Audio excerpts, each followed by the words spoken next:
करेंगे अपने खुशी और विवेक चौधरी पे बात करेंगे। बहुत सारे लोग नहीं जानते कौन है। आप यूट्यूब में जब सर्च मारोगे ना मिस्टर एंड मिसेस चौधरी तो आपको दिख जाएगा, फोटो समझ जाओगे। मैं यहाँ लगा भी देती हूँ, सो आप लोग समझ जाओगे कि कौन किसके लिए बात करी। खुशी के लिए तो आपने सुना ही होगा, खुशी जो है वो विवेक की वाइफ है। तो ये लोग फेमस पता कब से हुए, ये लोग ये भी टिकटॉकर है। मैंने बोला ना कि जितने ये बड़े बड़े यूट्यूबर्स हैं ना, मोस्टली ये यूट्यूब से मतलब फेमस नहीं हुए, ये टिकटॉकर थे सारे, चाहे वो नीतू लखन हो, चाहे ये खुशी और विवेक हो, ऐसे बहुत सारे यूट्यूबर्स हैं। मैं भी ज्यादा ब्लॉग देखती हूँ, लेकिन ये कुछ मतलब ऐसे यूट्यूबर्स थे जो टिकटॉक के टाइम से रील्स बनाते थे। जब अपने इंडिया में टिकटॉक बैन हुआ, क्योंकि फैन फॉलोइंग जो वहीं से टिकटॉक से ही थी, फिर वहां से जैसे ये लोग यूट्यूब में आए, एक प्लेटफॉर्म इनको चाहिए था, तो जैसे ये यूट्यूब में आए तो उनकी सारी ऑडियंस वहीं की इधर आ गई। तभी इन लोग के एकदम से सब्सक्राइबर इतने बढ़ जाते हैं। और जो लोग सोचते हैं ना, जो छोटे छोटे यूट्यूबर की यार हमारे सब्सक्राइबर नहीं बढ़ रहा है, तो मेन देखो होता है सब्सक्राइबर, ठीक है। इनका आप खुद सोचो, ये टिकटॉक से फेमस हुए थे तो इनकी फेस वैल्यू थी, तो उस टाइम उनके वहां के सारे जो जितने फॉलोअर्स थे वो यूट्यूब में आ गए। वैसे ही अब जो छोटा सा यूट्यूबर था जो डायरेक्ट यूट्यूब से स्टार्ट करता, तो उसके लिए थोड़ा टफ जर्नी पड़ जाती है। जैसे इन लोग का मानो ना 2-3 महीने में भी इनका चैनल मोनेटाइज हो जाता, बट जो छोटे यूट्यूबर्स होते हैं ना, जो अपने कायदे से वीडियो बनाते हैं, किसी यहाँ वहाँ की चीजों में नहीं पड़ते हैं, अपने लिमिटेड अपनी घर की चीजें दिखाते हैं, फालतू की लड़ाई झगड़ा और ये सब नहीं दिखाते, आप देखना वो धीरे धीरे ग्रोथ करते हैं। हाँ, बस ये है कि वो इज्जत के साथ ग्रोथ करते हैं। और ये लोग हैं, ये हमेशा आप देखना किसी ना किसी कंट्रोवर्सी में फंसे होंगे, चाहे फिर वो नीतू लखन हो, चाहे ये विवेक और खुशी हो। एक्चुअली एक टाइम था जब नीतू और लखन की खुशी और विवेक से बहुत अच्छी दोस्ती थी, बहुत अच्छी। जब ये लोग थाईलैंड गए तो वहां पर इनकी लड़ाइयाँ हो गई, और वहां पे साफ साफ एक खुशी ने एक ब्लॉग में बोला भी था कि उसी ब्लॉग में था थाईलैंड वाले कि नीतू तुम बहुत झूठ बोलती है। उस टाइम नीतू, और सच बताऊं मैं, नीतू लखन के इतने सारे फॉलोअर्स वगैरह हैं, लेकिन लखन मुझे अच्छा लगता है, लेकिन नीतू सच में मुझे ऐसा लगता है कि वो मतलब बहुत सारी चीजें शो ऑफ करती है, हमेशा गुची पूची यही सब बातें। आज मैंने 5 लाख की शॉपिंग करी, मतलब एक होता है ना जिसने कभी पैसा देखा नहीं हो, सडनली से पैसा देख लिया तो वो एकदम बावले टाइप हो जाते हैं। सो नीतू की वही थी, और झूठ भी सच में बहुत बोलती है। उसकी मम्मी ने भी, उसकी जो सास है ना, उसने भी कई बार बोला कि नीतू झूठ बोलती है। तो इसलिए मुझे लड़की वो ओवर एक्टिंग टाइप की लगती है, इसलिए मुझे पसंद नहीं। लेकिन हाँ, लखन अच्छा है, डाउन टू अर्थ बंदा है। सो मैं यही बता रही कि इनकी मैंने लखन और नीतू की क्यों बात की, क्योंकि कहीं ना कहीं ये खुशी और विवेक से मतलब अच्छी इनकी फ्रेंडशिप थी, एकदम बेस्ट फ्रेंड वाली फ्रेंडशिप थी। खूब रील्स आती थी साथ में घूमने जाते थे।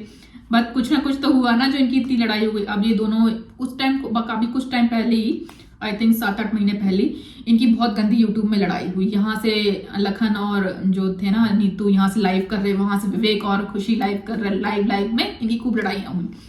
सडनली ये गायब हो गया कुछ टाइम, ये लड़ाई के बाद ये विवेक और खुशी गायब हो गया। फिर कुछ टाइम बाद इसका पता चला खुशी का कि भाई इसने अपने ससुर पे ब्लेम लगाया कि भाई इनके सास ससुर वगैरह मारा पीटी करते थे, बच्चे को राजा को रख लिया था, उनका बेटा जो राजा है उसको रख लिया था। खुशी अपने मायके में थी, तो उस टाइम इनकी काफी कंट्रोवर्सी चली उस टाइम पे। फिर काफी 2-4 महीने गायब हो गए ये लोग।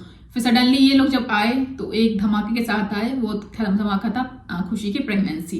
तो देखिए प्रेगनेंसी, तो जो लोग बहुत सारे रिएक्शन चैनल वाले ये बोल रहे हैं कि वो भी कंटेंट है, देखो प्रेगनेंसी कंटेंट नहीं होती। कंटेंट तो तब है ना जब जैसे कि क्या ना पारस है, ठीक है, पिन्नू पारस है, जो वैशाली मिश्रा है और पारस, इन लोगों ने जो एक कंटेंट के लिए बनाया कि भाई पिन्नू प्रेग्नेंट है, बट उसकी हाव भाव देख के तो कहीं से नहीं लग रहा था कि भाई वो कहीं से प्रेग्नेंट है। जो प्रेग्नेंट होते ना वही, चलो उस लड़की को समझ नहीं थी, बट उसकी सास को या उसकी मम्मी को तो इतनी समझती ना कि भाई इस टाइम पे आप 3 महीने बाहर मत निकलो ज्यादा। आप ये तो सोचो, डेली राजा को स्कूटी से लेने जा रही हैं, डेली मतलब कहीं, मतलब यदि उसका हस्बैंड कहीं जा रहा है पारस तो ये टंग के साथ में जा रही है, इतनी बार दिल्ली अप डाउन कर रही है, तो मतलब उनकी हरकतों से तो कहीं नहीं लग रहा था कि वो प्रेग्नेंट है। तो मैं तभी समझ गई थी कंटेंट है, तो ये होता है एक्चुअल कंटेंट। तो जो बहुत सारे रिएक्शन चैनल वाले ब्लेम कर रहे ना खुशी को कि भाई ये लोग आए तो एक धमाके के साथ आए, प्रेगनेंसी के साथ। देखो प्रेगनेंसी यदि वो कंटेंट होता तो शायद ये वो लोग भी बोलते कि पहले प्रेगनेंसी खेलते 3-4 महीने, फिर बोलते थे नहीं मिसकैरेज हो गए, तो ये कंटेंट होता है। वरना जो बहुत सारे, मतलब मुझे अर्थ मॉम से उम्मीद नहीं थी, अर्थ मॉम इस टाइप से बातें करेगी भाई कंटेंट के लिए, ऐसा नहीं होता। यदि उनकी देखो जो लोग उनका ब्लॉग देखते हैं ना, मैं भी देखती हूँ उनके ब्लॉग, क्योंकि मुझे उनकी फैमिली अच्छी लगती है, जिस हिसाब से वो फैमिली है उनकी, तो मुझे वो चीज अच्छी लगती थी उनकी। तो मैं ज्यादा तो नहीं देखती, हाँ, लेकिन बीच बीच में देख लेती हूँ। तो जब मुझे पता चला खुशी प्रेग्नेंट है, तो उनकी देखो एक इच्छा थी कि भाई एक तो उनका लड़का, जो उनकी खुशी की मम्मी है ना, सास, जो उनके 2 बेटे थे, एक जानवी, सॉरी 2 बेटे थे और एक बेटी थी। तो एक बेटा तो उनका विवेक है, एक जो बड़ा बेटा था उसकी डेथ हो गई थी, कुछ उसको बीमारी वगैरह हो गई थी, उसमें उसकी डेथ हो गई थी। काफी जवान लड़के की डेथ हुई थी, ऐसा नहीं कि छोटे छोटे बच्चे की हुई। सो जो अपने विवेक है इनसे बड़े थे, तो आप समझ लो कि वो कितने बड़े होंगे। तो अच्छे खासे जवान बेटे की उनकी डेथ हुई, तो आप समझ लो यदि किसी फैमिली में किसी जवान बेटे की डेथ होती तो कितना उनको बुरा लगता। सो वो काफी उस चीज से मतलब वही था ना कि याद करते, मिस करते, उसकी बहन भी मिस करती थी अपने भाई को, उनकी मम्मी पापा भी करते थे।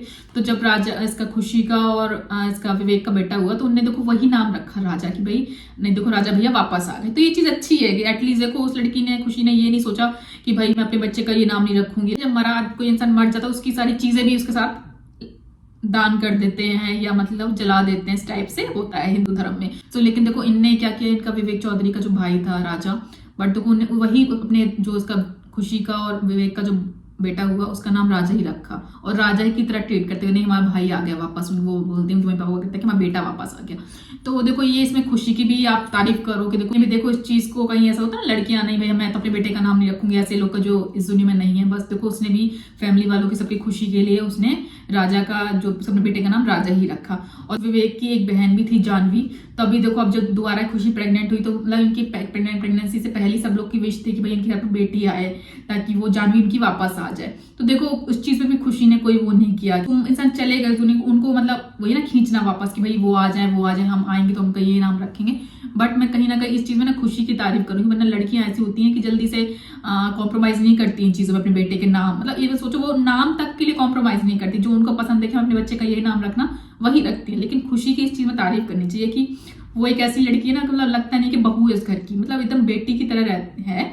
और इस चीज में उनकी जो मम्मी पापा हैं तो वो लोग भी, उनकी बहन, मतलब एकदम घर उसको बहू की तरह नहीं बेटी की तरह ही ट्रीट करते हैं। तो ये चीज मुझे अच्छी लगती है उनकी फैमिली की, इसलिए मैं उनका ब्लॉग देखती। मतलब मुझे लगता है कि ऐसे ही जो लड़की किसी घर में जाती शादी करके तो सबके ससुराल का माहौल ऐसा ही होना चाहिए कि भाई उनकी नंदे एकदम अपनी जो लड़की आ रही है उसको वेलकम वैसे ही करे कि भाई छोटी बहन है। और उनके सबके जो माँ बाप को भी, मतलब दोनों रिश्ते होते हैं, दोनों साइड से होते हैं। देखो सास ससुर को भी ये सोचना चाहिए कि जो लड़की आई उसको बेटी बना के रखो, और फिर लड़की को भी सोचना चाहिए कि भाई जो मेरे सास ससुर नहीं है ये मेरे मम्मी पापा हैं, तो जैसे आप अपने मम्मी पापा को प्यार करते वैसे ही करो। सो रिश्ते दोनों साइड से ही चलते हैं, एक साइड के एफर्ट से कभी भी रिश्ते नहीं चलते कि बस जो लड़की आई बहू यदि वो सिर्फ एफर्ट डाल ले कि भाई मेरा सास ससुर मेरे मम्मी पापा जैसे हैं, बट सास ससुर ना माने तो फिर कहीं ना कहीं उसकी लड़की के मन में भी खटास हो जाएगी।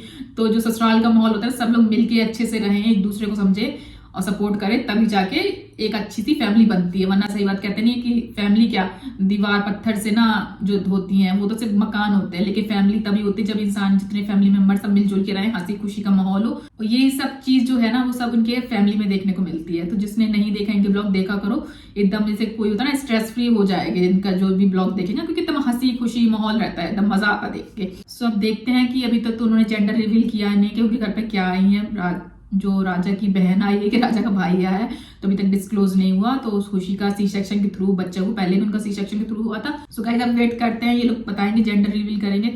सो मैं तो चाहती कि भाई उनके घर पे बेटी हो, क्योंकि वो लोग खुद चाह रहे थे कि बेटी हो, और जब एक उनका बेटा है एक बेटी हो गई तो भाई उनकी फैमिली कंप्लीट हो गई। सबसे बड़ी बात है कि उनकी ससुराल वाले भी चाहते थे कि उनकी जानवी वापस आ जाए। तो जो लोग रिएक्शन चैनल वाले फालतू की कमेंट कर रहे हैं ना कि भाई ये कंटेंट है, तो देखो प्रेगनेंसी कंटेंट मैंने पहले ही बोला, कंटेंट वो होती जब वो चीज को हवा बनाए और लास्ट में आके ढिश हो जाए कि भाई लो मिसकैरेज हो गई ये हो गया, तो वो कंटेंट होता है। लेकिन जो एक नॉर्मल जर्नी उसकी चली आ रही है और पूरा बच्चा हो रहा, तो उस चीज को कंटेंट का नाम नहीं देना चाहिए। सो मैं यही चाह रही कि रिएक्शन चैनल वाले फालतू की इस टाइम पे उनके घर में इतना खुशी का माहौल है तो उनके खुशी में खुश होइए, ना कि फालतू की इस चीज में भी नेगेटिव ढूंढना। रिएक्शन का मतलब ये नहीं होता कि आप हर किसी यूट्यूबर की चीजों को नेगेटिव देखो।